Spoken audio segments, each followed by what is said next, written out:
Okey, Assalamualaikum. Selamat malam. Okey. Uh,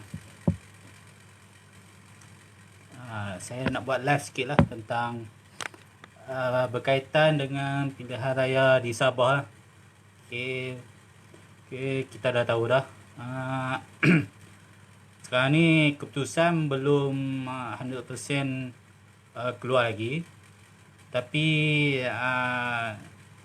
ikut daripada apa yang dah tak rasminya, gabungan rakyat Sabah dah dapat 36 kerusi lah. Patutnya tadi 37 kerusi, tapi ada satu kerusi yang warisan yang menang lah, bukannya UMNO yang menang. Jadi sekarang ni secara tak rasminya gabungan rakyat Sabah menang, dah ada 36 kerusi, warisan plus 27 kerusi, dan bebas 3, USNO 1, dan ada lagi lebih kurang 9 kerusi yang 9 kerusi lah yang belum diumumkan lagi lah. Okey, saya nak bagi tahu secara ringkas lah kenapa warisan boleh kalah di Sabah lah. Okay. Ini masalah warisan. Terlalu yakin dengan apa yang dah dia buat di Sabah lah. Dia ingat bila buat pilihan raya baru, warisan akan menang lagi besar daripada sebelum ni. Tapi itulah, bila terlalu yakin, akhirnya kalah. Antara salah satu sebabnya ialah sekarang ni rakyat sebenarnya dah tak berminat lah dengan Pakatan Harapan ni. Macam-macam masalah. Sekejap bergaduh sini, sekejap bergaduh sana. Okey, yang kedua pula, antara salah satu sebabnya ialah DAP lah. Okey. DAP ni bukan dekat Semenanjung sajalah. Rakyat tak suka. Naknya dekat Sabah pun sama lah. Itu antara salah satu sebab. Salah warisan lah. Dia buat perhitungan yang salah bila bergabung dengan DAP. Sepatutnya warisan ni dia tak perlu pun bergabung dengan DAP. Dia just bertanding sendiri pun tak ada masalah. Tapi sebab warisan ni dia yakin sangat bila ada DAP, sokongan tu bertambah. Tapi tengoklah sekarang ni, daripada hari tu dah menang dekat 27 kursi, 23 kursi. Sekarang dah jatuh lebih kurang dalam 19-20 kursi je. Ni masalah warisan. Sebab itulah Abah dah cakap dekat warisan. Abah kata ajak dah warisan, Syafiq Hafdal join sekali dengan Perikatan Nasional lah, membentuk kerajaan yang kukuh. Tapi warisan nak ikut juga Tun Mahathir ni. Tu masalah Syafi'i dah warisan lah. Sebenarnya warisan ni bukannya orang tak suka, tapi sebab bila dia dah bersama PH dengan DAP ni, ini antara salah satu sebab kenapa warisan boleh kalah. DAP macam biasalah, dia bertanding 7 kerusi pun, semua kerusi yang dia bertanding dia menang lah.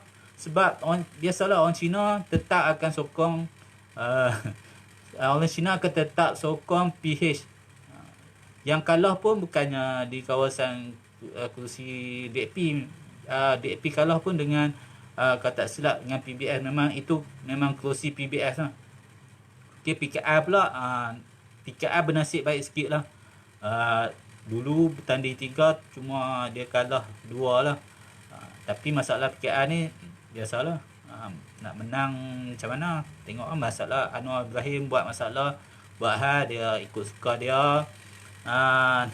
Nak umum kata dia jadi Perdana Menteri. Tengok sekarang ni, tak tahulah apa nasib Pakatan Harapan lepas ni, ataupun gabungan warisan ni lah. Ni lah warisan kena muhasabah balik. Perlu ke dia nak bersama dengan DAP ni? Kalau ikutkan warisan ni boleh menang banyak lagi kalau dia tak bersama dengan DAP lah. Okey, ni berkaitan dengan gabungan warisan lah. Gabungan warisan ni itulah masalah. Satu parti lagi iaitu APCO ni. APCO ni dulu dia bertanding dekat dalam BN lah. Bila bertanding dalam BN dia menang lebih kurang 5 ataupun 6 kerusi lah. Kemudian dia lompat parti, dia masuk dia join warisan. Tetapi wakil rakyat dia pun tak join sekali dengan parti. Wakil rakyat APCO ni semuanya kata tak silap hanya seorang saja yang stay dengan gabungan warisan ni. Yang lain tu dah keluar pada APCO dan join kata tak silap mungkin join PBS ataupun Star lah. Jadi nasib malang lah bagi APCO ni. Dulu dengan BN dia menang banyak. Bila bersama dengan warisan ni bertanding 12 kerusi. Tak silap satu kerusi pun tak menang, ataupun mungkin ada satu kerusi lagi yang tak tentu lagi siapa yang menang lah. Okey, berkaitan dengan gabungan rakyat Sabah ni pula. Okey, sebab apa gabungan ni boleh menang lah? Antara salah satunya ialah inilah Muhyiddin Yassin lah. Muhyiddin Yassin adalah salah satu faktor kenapa warisan boleh menang di gabungan rakyat Sabah boleh menang di Sabah. Salah satu je rakyat sekarang ni tak kisahlah di mana-mana. Naknya rakyat sukakan Muhyiddin. Tapi rakyat bukannya suka PN lagi, tapi lebih pada suka pada Muhyiddin. Sebab Muhyiddin ni dia lebih pada memberi kepada rakyat. Tak seperti macam kedekut sangat. Dia kata kerajaan nak bankrupt lah, duit tak ada lah. Jadi banyak sangat peruntukan untuk rakyat tu tak ada. Tapi bila Muhyiddin ambil alih kerajaan ni, dia bagi macam-macam. Tak kisahlah duit ada ke tak ada ke, tapi dia bagi dekat rakyat. Tu yang buat rakyat ni suka dengan Muhyiddin. Naknya kerusi-kerusi yang gabungan rakyat Sabah menang ni pun majoritinya memang sebelum ni memang dah menang lah. UMNO pun memang yang menang pun kerusi UMNO Bersatu ni pun dulu kerusi UMNO, tapi bila join Bersatu pun boleh menang juga. Sebab mungkin tak ada lawan dua penjurut, jadi Bersatu boleh menang, UMNO pun boleh menang. Cuma mungkin UMNO ni ada juga beberapa kerusi yang dia kalah. Sebelum ni dia menang, dia kalah. Dan UMNO ni pun ada yang dia lawan dengan PBS ke tak salah, PBS ke, dia pun kalah juga. Dan ada juga bebas pun boleh menang lawan dengan UMNO ni. Jadi mungkin kena tengok balik lah kemenangan UMNO ni di Sabah.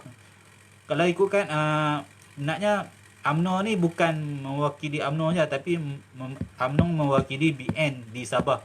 Bukan saja UMNO yang bertanding, tapi PBRS dan MCA. Kata silap MCA memang tak menang langsung lah.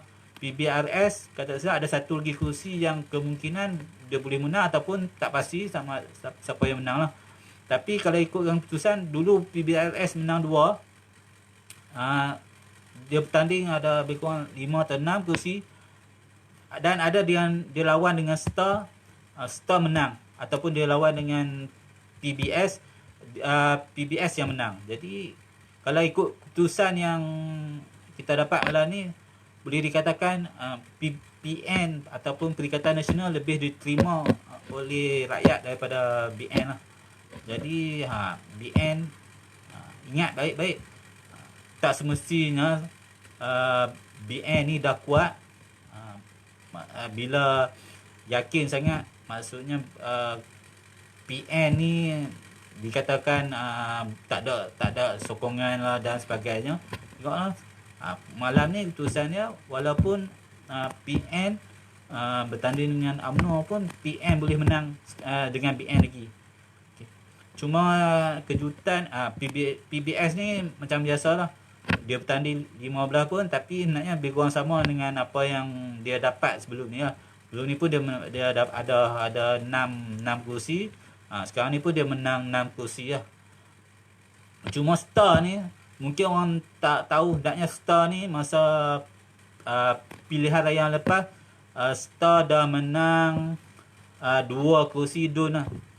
Star dah satu-satunya parti. Bila naknya undi Star pun naknya banyak juga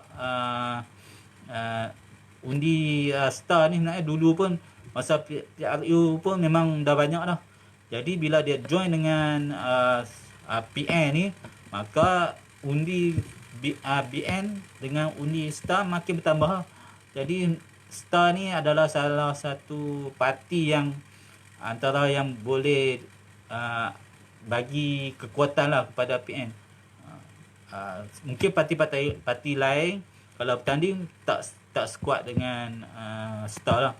Okey, ada kejutan di Sabah. Tiga calon bebas ni mungkin ada 3 calon bebas ni menang bila lawan dengan PN gabungan dengan ataupun Warisan. Yang ni tak pasti, tapi rasanya ada sebab-sebab yang mungkin sebelum ni calon yang pernah bertanding ataupun sebagainya. USNO satu saja satu-satunya yang menang lah. Tak tahulah USNO ni bertanding banyak mana, tapi USNO kata Pandika Amin Mulia lah, dia yang bertanding dan menang lah. Mungkin salah satu faktor dia menang itulah sebab dia kan sebelum ni speaker kan, sebab tu boleh menang. Mungkin ada beberapa orang ada yang tak bernasib baik lah yang bertanding tak pernah. Contohnya dalam PCS lah, Parti Cinta Sabah. Parti Cinta Sabah ni bertanding semua kerusi di Sabah, tapi satu pun tak menang. Okay. Itulah kadang ini masalah parti-parti Sabah, terlalu banyak bertanding tapi satu pun tak memberi undi yang banyak.